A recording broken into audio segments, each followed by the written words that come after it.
sar menago ang kelai tong pru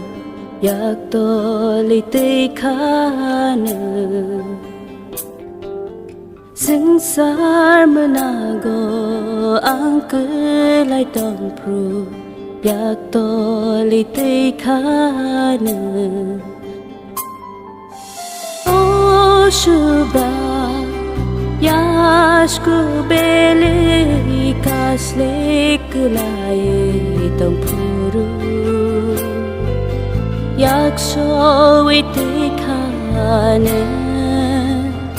o subra Kapang le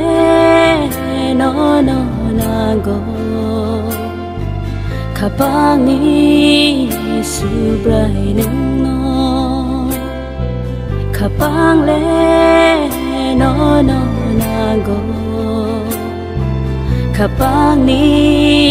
subray nang no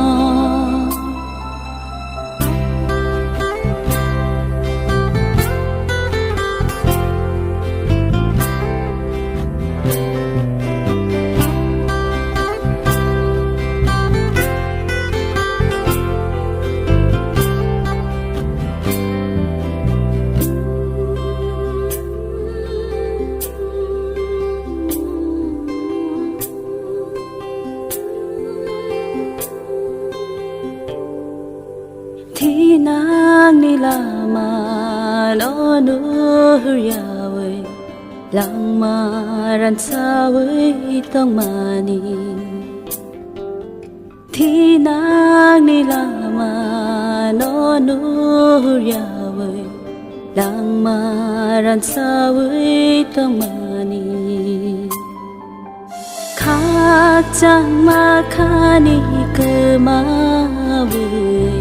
tong puru ning kok thai shu punggu ri khana Kapang le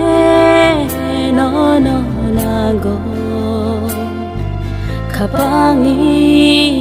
subray no Kapang le no no nago Kapang ni subray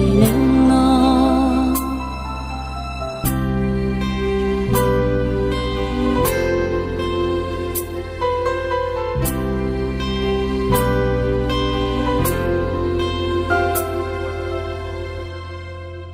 Ni ni rai da ni lama wo him ya we Dukho birma no kelai kha Ni ni rai da ni lama wo him ya we Dukho birma no kelai kha Nang ni lama wo palmaya angui tong puru Ning kho rang bai ding kha ne nga no Kapang le no no nago Kapang ni subray no Kapang le no no nago Kapang ni subray no